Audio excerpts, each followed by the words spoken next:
There seems to be a whole lot of asteroids in the news. Yup, this is because June 30th was Asteroid Day and everyone wanted to get in their favorite Rocky story. Like how ESA wrote about one of the many hazardous asteroids they track, 2021 QM1. We also have geology and some insight into Uranus and Neptune from their rings. And a rocket launch that should have been rocket launches, thanks to Florida weather. All of this and more, right here on the Daily Space. I am your host, Dr. Pamela Gay. And I'm your host, Eric Mattis. And we're here to put science in your brain.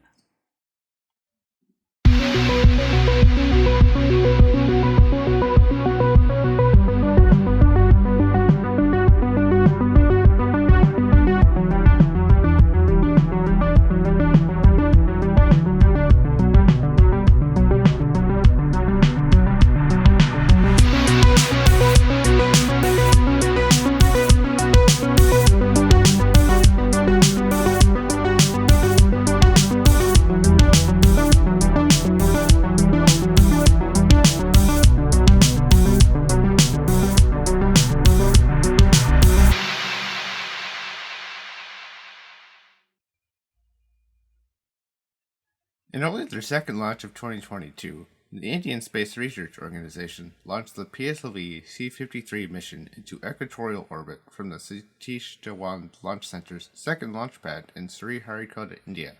The launch occurred at 0032 UTC on June 30th. PSLV C-53 used the lightest version of the PSLV, the Coralone. Larger versions of the PSLV use 2, 4, or 6 boosters in one of two different lengths. This mission was contracted by New Space India Limited, a company started by the Indian government to encourage the country's private space industry. On board the rocket were 3 payloads for different government agencies and universities in Singapore. 1, DSEO, is an optical imaging satellite that will be used by the Singaporean government for humanitarian and disaster relief. NuSAR is a commercial synthetic aperture radar satellite, the first one from Singapore. The last separable payload on PSLV C-53 is a 2.6 kg CubeSat from NTU School of Electrical and Electronic Engineering. In addition to the 3 free-flying normal satellites, the rocket also flew 6 payloads integrated onto its 4th stage, which will act as a satellite bus, providing power, communications, and propulsion. Compared to the regular upper stage, it has solar panels, an extra battery, sun sensors, gyros, and other components. Compared to the other times it has flown, the one on C-53 is 3-axis stabilized during this portion of the mission, for the first time. 2 of the 6 payloads on the PSLV Orbital Experiment module are from Indian startups. Satellites are cool and all, but human spaceflight gets all the attention. One of the problems we've known about when humans spend a lot of time in space is that their bones don't do super well. Bones are made of living material, and they stop growing when not exercised enough, such as when in space. This causes problems on the astronauts' return to Earth's gravity. A new study in the journal Scientific Reports studied 17 astronauts, male and female, before and twice after going into space. The researchers specifically studied the bone mass and structure of the shin bone, tibia, using an advanced scanning method called high-resolution peripheral computed tomography. The results showed that the astronauts who had been in space for 6 months or less recovered mass and structure within a year, but astronauts who had been in space for more than 6 months never recovered back to previous levels. To be clear, both groups did lose bone structure, which is one of those features that once lost can never grow back, but the less than 6 months group rapidly reinforced the remaining structure. The bone loss in the second group was equivalent to aging 10 years. Weightlifting could solve this problem, and indeed, astronauts on the ISS already do this using a special resistance machine. The team from the University of Calgary who performed this study is going to expand the research to astronauts who recently returned from a year in space, NASA's Mark Vande Hei and Roscosmos' Pyotr Tubrov. Yesterday, June 30th, was Asteroid Day, an annual reminder that one day an asteroid will hit the Earth and end life as we know it. That's not a happy image to put in your head, but humanity's trying to prevent it, or at least give us some warning. In fact, a couple of weeks ago, we talked about an exercise where scientists discovered the Apophis asteroid and tracked it from scratch. And now, a new report released on Asteroid Day by the European Space Agency has announced that they tracked and gathered enough data on an asteroid to determine that it won't hit Earth, at least not until after 2052. The asteroid in question is 2021 QM1, one of many asteroids discovered every night. 2021 QM1 is a 50-meter asteroid in a concerning near-Earth orbit. With only a few days' worth of images, the orbital predictions said that the asteroid might hit the Earth in 2052. So, scientists got emergency time on one of the biggest telescopes in the world, the Very Large Telescope in Chile. But they had to wait a little bit. Because the asteroid was rendered invisible by the sun's glare. It wouldn't be visible until later. Once it was away from the sun, the astronomers at the European Southern Observatory, where the VLT is located, had more problems.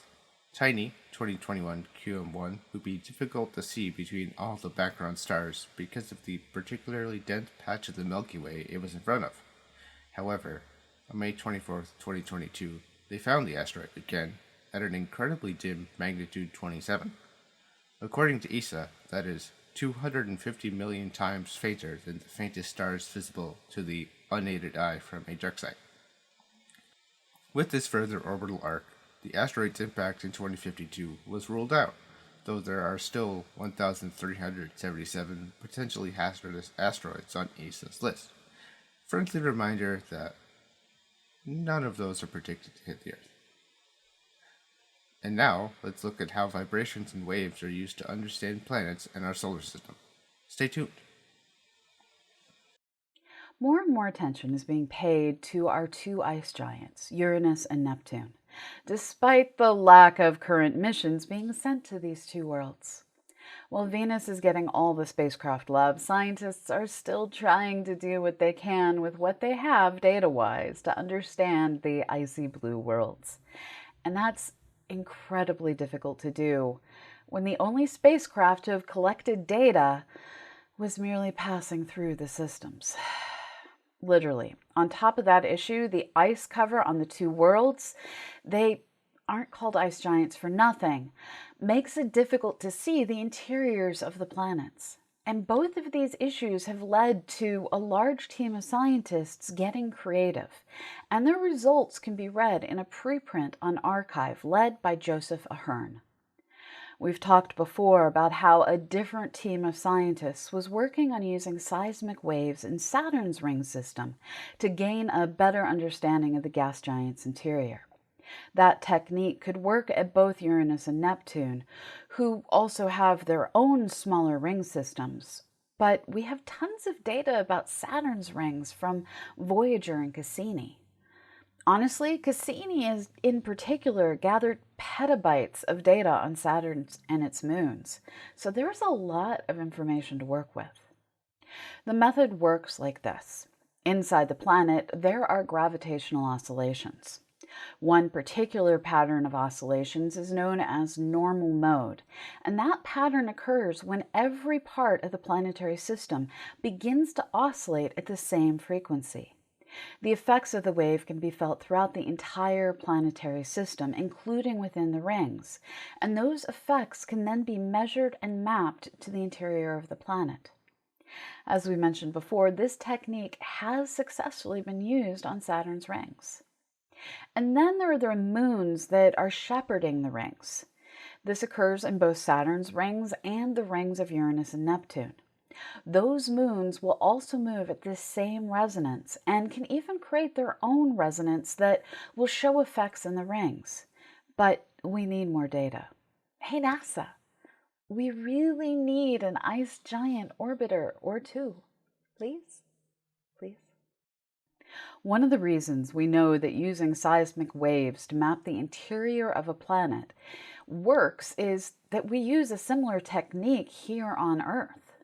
Earth may not have rings, but it does have plate tectonics that lead to earthquakes that create waves that move through the interior of the planet and provide a wealth of information.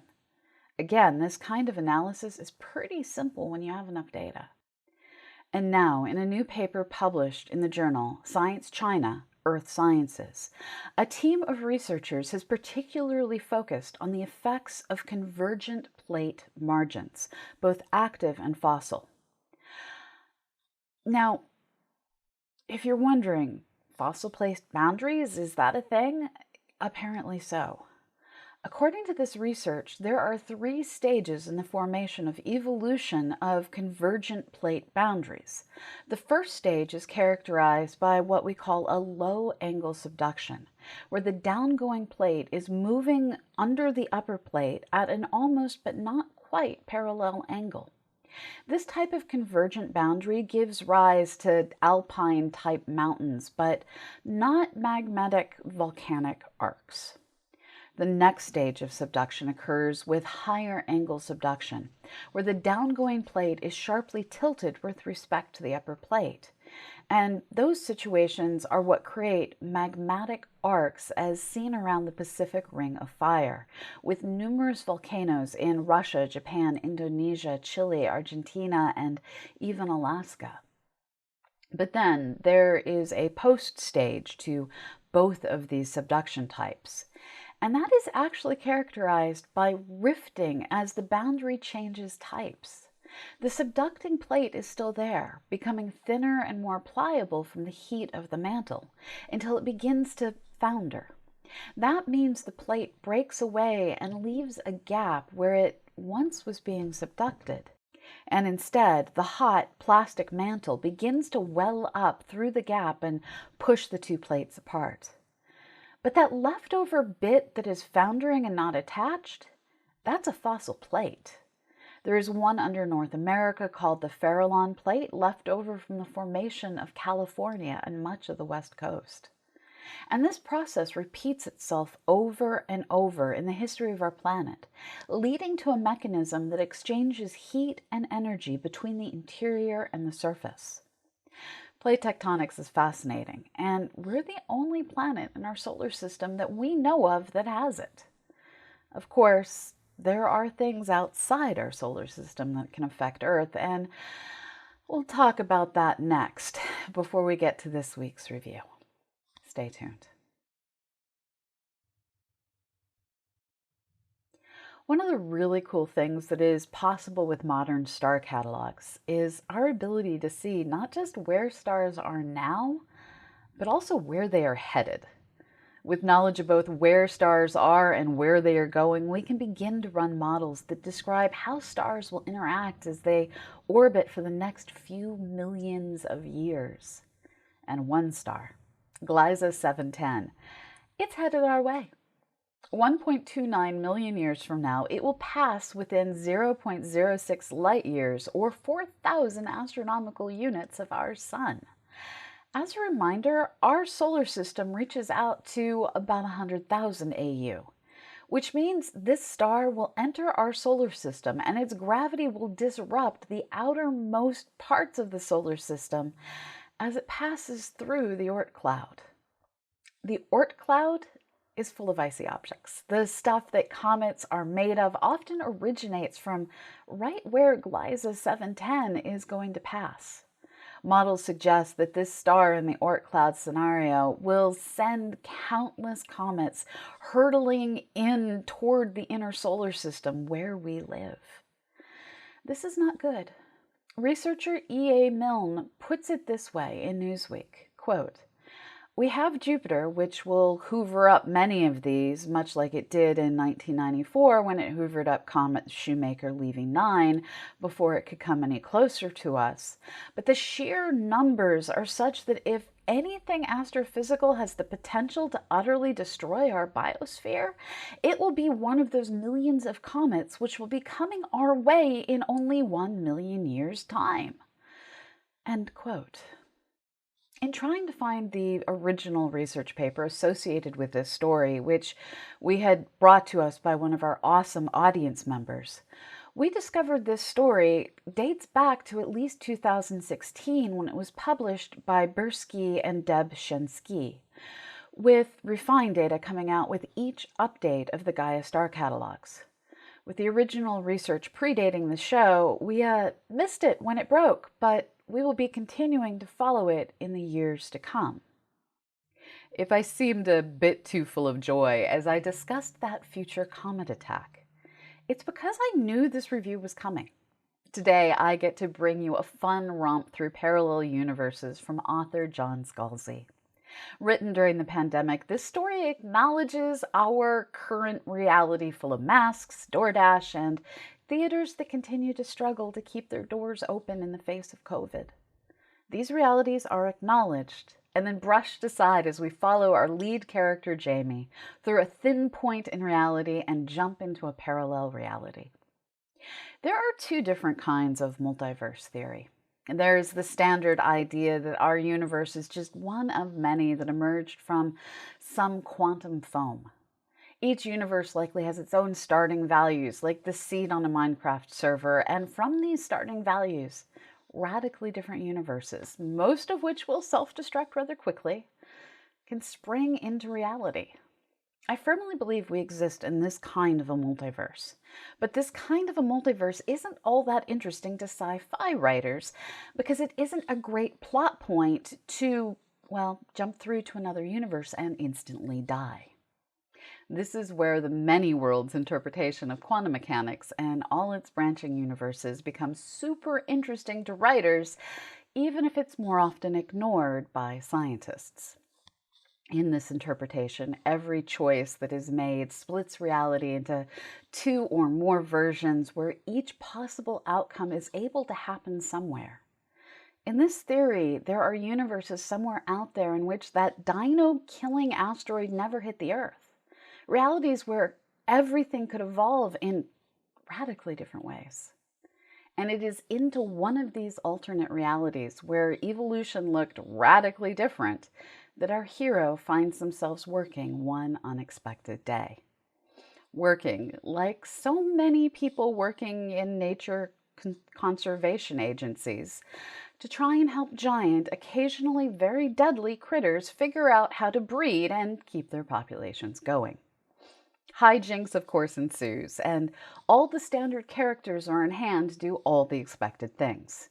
There is the rich jerk bent on doing evil to get richer. There are the scientists who just want to study things and don't always have the best social skills. There are adventure scenes that involve trying to save the Earth from this alternative Earth's dangers, and there are military groups that have to be defeated by spunky scientists. This book is comfort food with kaiju. And right now, this is the book we need, even if it is a better book than we deserve. Now, just to be clear, this is not a book that is going to win literary awards or change how you see our society. It is just a fun romp into a reality so unlike our own that it offers a lovely and occasionally gruesome with kaiju bits reality. The audio version of this book is narrated by Will Wheaton, who brings just the right Gen X tone of sarcasm and, oh, what now, to the characters. His lack of gravitas is perfect for this very serious reality with humans, who use humor as a strategy to keep going when reality tries to eat them. If you listen to this story, however, you will miss one of Scalzi's interesting writing habits. Told from the first-person point of view with minimal descriptive language, this story never lets you know your narrator's pronouns. You, no matter how you define yourself, can find yourself in this story. So if you want to go deal with deadly giant animals instead of the evolving pandemic sweeping our real-world reality, go read Scalzi's Kaiju Preservation Society and see yourself having an adventure. This has been The Daily Space. You can find more information on all our stories, including images, at dailyspace.org. As always, we're here thanks to the donations of people like you. If you like our content, please consider joining our Patreon at patreon.com/CosmoQuestX.